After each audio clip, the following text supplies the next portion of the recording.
গভীর অরণ্যের ভেতরে প্রবেশ করলে মনে হয় পৃথিবীর সব রহস্য এখানে লুকিয়ে আছে।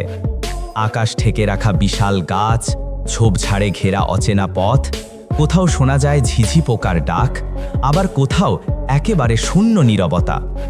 এই নীরবতার মাঝেই লুকিয়ে আছে এমন এক প্রাণী যাকে মানুষ যুগে যুগে ভয় করেছে, আবার একই সাথে বিস্মিতও হয়েছে তার শক্তি আর আকার দেখে। সে হলো অজগর। অজগরকে প্রথম দেখলে মনে হয় একটা শুকনো গাছ কেটে ফেলা রাখা আছে, কিংবা মাটির সাথে মিশে থাকা কোনো বিশাল লতা। কিন্তু হঠাৎই যখন দেহটা নড়ে ওঠে তখন বোঝা যায় এটা জীবন্ত। তার দৈর্ঘ্য ২০ ফুটেরও বেশি হতে পারে, ওজন ২০০ কেজিরও বেশি। আঁশে ঢাকা দেহে মাটির মতো বাদামি আর কালো দাগ, যা তাকে এতটাই ছদ্মবেশী করে তুলেছে যে পাতা আর কাদার মাঝে সহজে চোখে পড়ে না। অজগরের চলাফেরা ধীর, সে ধীরে ধীরে গা টেনে এগোয়, প্রতিটি পদক্ষেপে নিঃশব্দে অরণ্যকে অনুভব করে। তার জিহ্বা ক্রমাগত ভেতরে বাইরে আসে, যেন বাতাসের মধ্যে লুকিয়ে থাকা অদৃশ্য বার্তা পড়ছে। এই জিহ্বাই বলে দেয় তাকে শিকার কোথায়, শত্রু কোথায়, আর কোথায় নিরাপদ আশ্রয়। একটি হরিণ বা বুনো শুয়োর অজগরের সামনে পড়া মানে মৃত্যুর অপেক্ষা। ঘন্টার পর ঘন্টা স্থির হয়ে শুয়ে থাকার পর হঠাৎ সে ঝাঁপিয়ে পড়ে। মুহূর্তের মধ্যে শিকারকে দাঁত দিয়ে আঁকড়ে ধরে আর শরীরের শক্তিশালী প্যাঁচে মুড়ে ফেলে। শ্বাস রোধ হয়ে প্রাণীটির মৃত্যু হয় ধীরে ধীরে।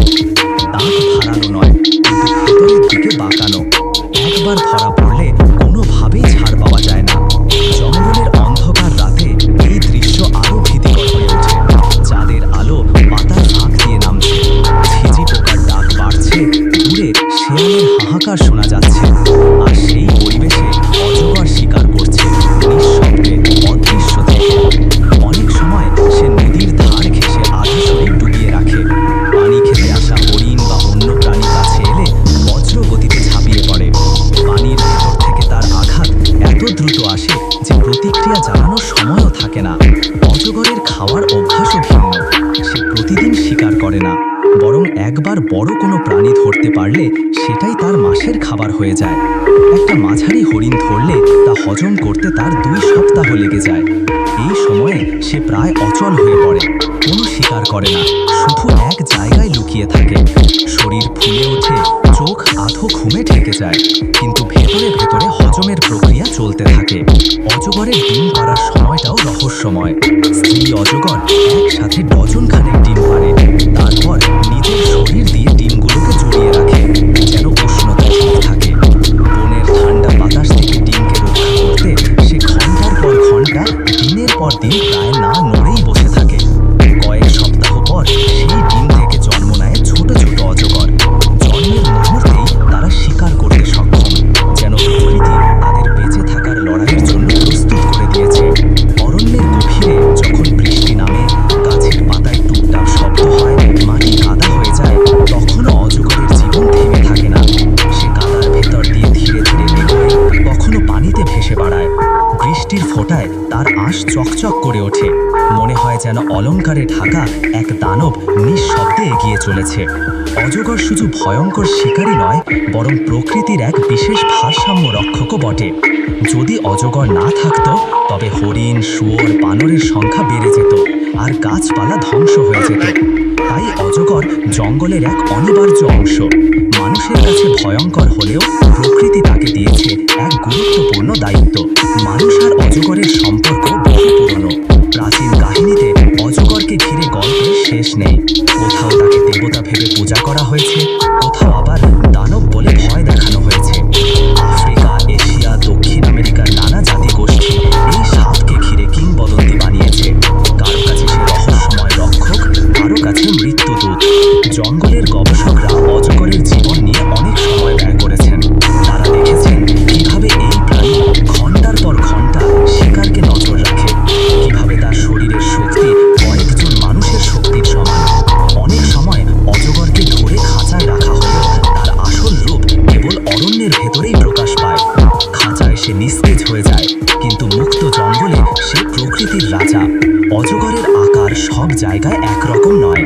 দক্ষিণ আমেরিকার সবুজ অজগর গাছে বসবাস করে, গাছ থেকে ঝুলে শিকার ধরে। দক্ষিণ পূর্ব এশিয়ার রেটিকিউলেটেড পাইথন পৃথিবীর সবচেয়ে লম্বা সাপ, দৈর্ঘ্য প্রায় 30 ফুট পর্যন্ত হতে পারে। বার্মিজ পাইথন শক্তির জন্য বিখ্যাত। আফ্রিকার রক পাইথন তার ভয়ঙ্কর আক্রমণের জন্য কুখ্যাত। এরা সবাই মিলে অজগরের বিভিন্ন রূপ, কিন্তু তাদের শক্তি আর ধৈর্য সবখানে একই। অজগর মানুষের গ্রামে ঢুকে পড়লেও খবর শোনা যায়। কখনো মুরগি, ছাগল, এমনকি গরু পর্যন্ত টেনে নিয়ে যায়। গ্রামবাসীরা আতঙ্কিত হয়ে তাকে হত্যা করে, কিন্তু প্রকৃতিবিদরা বলেন এটা অরণ্য ধ্বংসের ফল। যখন মানুষেরা বন কেটে ফেলে, অজগরের স্বাভাবিক আবাসস্থল নষ্ট হয়, তখন সে গ্রামে ঢুকে পড়ে খাবারের খোঁজে। আসলে সে মানুষকে আক্রমণ করতে আসে না, আসে শুধু বাঁচার তাগিদে। অজগরের চোখে যদি তাকানো যায়, মনে হয় সেখানে অদ্ভুত এক শান্তি আছে। ভয়ঙ্কর শক্তিশালী প্রাণী হয়েও তার ভেতরে আছে এক নিস্তব্ধতা, এক নির্লিপ্ততা। সে হুড়োহুড়ি করে না, তাড়া করে না, কেবল ধৈর্য ধরে অপেক্ষা করে। প্রকৃতির এই ধৈর্যই তাকে করে তুলেছে সফল শিকারী। দিন যায়, রাত আসে, ঋতু বদলায়, জঙ্গল ভিজে যায় বর্ষায়, শুকিয়ে যায় গ্রীষ্মে, কুয়াশায় ঢেকে যায় শীতে। কিন্তু অজগরের জীবনধারা তেমন বদলায় না। সে নিঃশব্দে থাকে, ধৈর্য ধরে, নিজের নিয়মে বেঁচে থাকে। আর এই নিয়মই তাকে দিয়েছে হাজার হাজার বছরের টিকে থাকার ক্ষমতা। যখন ডাইনোসরের যুগ শেষ হয়ে গেল, বহু প্রাণী বিলুপ্ত হয়ে গেল, তখনও অজগরের পূর্বপুরুষরা টিকে ছিল। আজও তাই সে প্রকৃতির এক জীবন্ত কিংবদন্তি। দর্শক যদি চোখ বন্ধ করে শোনে, তবে মনে হবে সে নিজেই অরণ্যের ভেতর হাঁটছে। পায়ের নিচে শুকনো পাতা চূর্ণ হচ্ছে, দূরে কোথাও অজগরের গা ঘেঁষে নড়ার শব্দ হচ্ছে। ভেতরে ভেতরে ভয় জাগলেও